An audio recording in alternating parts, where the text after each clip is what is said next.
Hello and welcome to episode number 129 of Super Califanilistic. My name is Christian Rauchenwald and today I'm going to show you how you can reduce the amount of refunds, returns and people canceling your services. Before we get to that, as always, quick welcome to all of you who tune in for the first time to one of my episodes.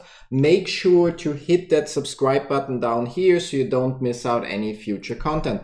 Now that said, how do you actually reduce returns, refund, and cancellations? I know it's very annoying for every business. You make a sale, you already are happy about the revenue, you put in some work, either you're in e-commerce, you ship the product, you're a coach, you set up the initial call and stuff like that, and suddenly at some point the customer tells you that they want to return their stuff, or they simply do it.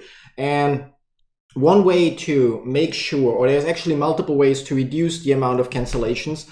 One way is by simply not making it possible for users to easily return their stuff, which will only increase the frustration of the customer and will lead to them never buying with you again. Like, the harder it is for them to give something back in case they're not happy, the less likely it is they will give you a second chance in the future. So that's actually what you should not do. Like, if you are using Pay Kickstart, for example, and you can show the subscriptions in the payment or billing portal so people can easily modify and cancel them, it's in your interest because it's easier for people.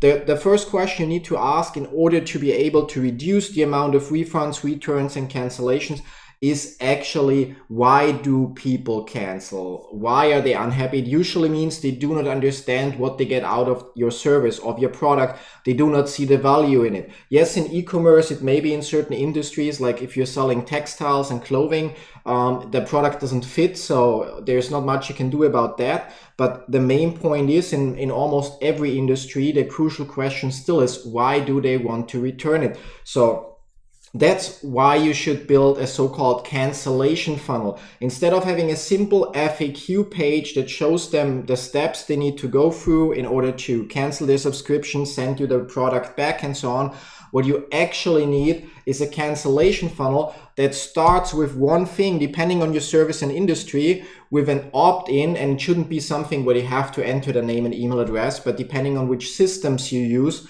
they will support so-called instant opt-ins, where you have a button and that button triggers the opt-in to a specific email list, and that will be your cancellation email list, which will trigger a certain follow-up sequence that will help people. For example, if you were to run a software company and you use this cancellation funnel, the moment people start to inquire about how they can cancel their subscription, you put them on a list that sends them follow-up emails that promote your FAQs, your help desk, and all those things, so that those people, in case they just didn't know how to do things, suddenly have the resources to use your software properly, and therefore then don't cancel it. Now after that, after they click that button, you lead them to a cancellation funnel, and a cancellation funnel is nothing else but a survey page which you can build in like 5 minutes within ClickFunnels, where you ask people for their reason why they want to cancel, and you think about it before. You already worked with customers, you already had people complain, you already had people drop off, so you already know the most common reasons, and depending on the answers that they pick, you redirect them to a different page that deals with that objection. Maybe they say, like, I cannot get in touch with support, and you put them on a page that tells them, did you try calling us on that phone number? Did you email us there? Did you use the live chat? Whatever it is, you deal with that objection, and at the bottom somewhere you give them the actual option to still cancel their subscription if they want to.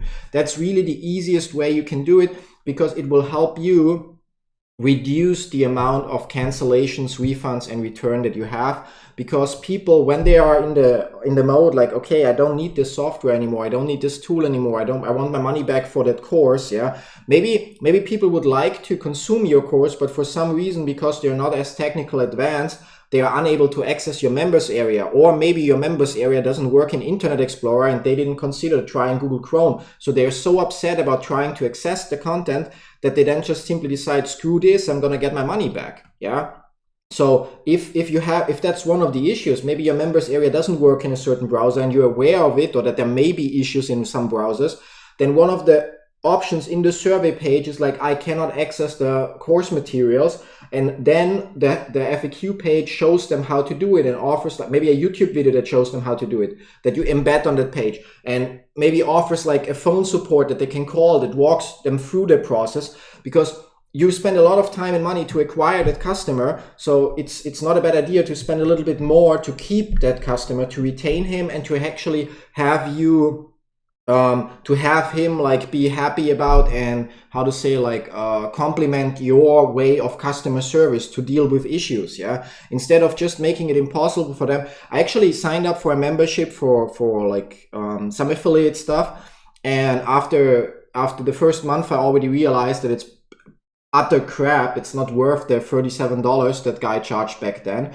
And then I tried to cancel it, and I actually had to reach out via email, and then I got messages on Facebook from that person, like, try to retain me. And while those were the right efforts, yeah, in the end, like, he made it very hard for me to cancel. And I just realized, I mean, most people maybe don't realize, but I realized that that's one of the methods to keep people on the subscription. Yeah, because if it's not like, you cannot just go into your members area and you click on cancel, people are less likely to cancel. Why? Because they have to actually talk to somebody. Even if it's an email, they have to write an email, and they feel like they have to justify why they cancel it. Yeah, they have to, and that will keep them sometimes from canceling it, but it will not keep them in a good experience with your company, because the only reason why they don't cancel is because they cannot, I don't know, like, they don't want to justify themselves. So they're like, okay, I'm going to keep paying this $20, like, for now, because it's not as bad. Yes, you make those $20, but that guy will never recommend you to anybody else. Yeah, because he's unhappy with the service, and instead of reaching out to you to fix it,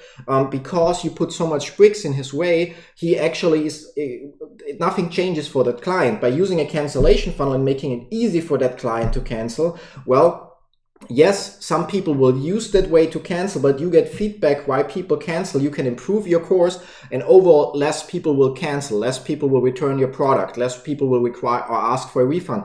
That's like why you should use a cancellation funnel. Now, if you're not sure how a cancellation funnel looks like, again, just grab your free copy of the Funnel Hackers Cookbook. There on page 240, you will find a cancellation funnel and how to use it in your industry. It actually is really a great idea to have one. Yeah, how to use the cancellation funnel in your business. It looks like this then, and you can just follow this. And again, use ClickFunnels, because that book is designed to work with ClickFunnels. And there you can do this in like literally 10 minutes. In the beginning, it will take you a little bit longer to get practice, but their page editor is so easy, a 5-year-old could easily use it. So honestly, like Garrett J. White says, like, if your ClickFunnels is not complicated, you're just too stupid. So if you're really stuck with figuring out a page editor that 5-year-olds can use, then it's your IT skills that's holding you back. And then you shouldn't run any online business anyway and hire people to do that stuff for you. So that's it. Thanks for watching today. Don't forget, if you got anything positive, if you learned something, that you maybe should ask your customers why they leave you, to improve that part of your business. Yeah, consider giving the video a thumbs up, or don't consider it, just hit the thumbs up button. It's not gonna hurt you, but it's gonna help me, and I appreciate it a lot. And if you have any questions, leave comments down below, join our Facebook group. You find all the links in the description down below and in the first comment. And yeah, thanks for watching. See you tomorrow with another episode. Till then, bye-bye.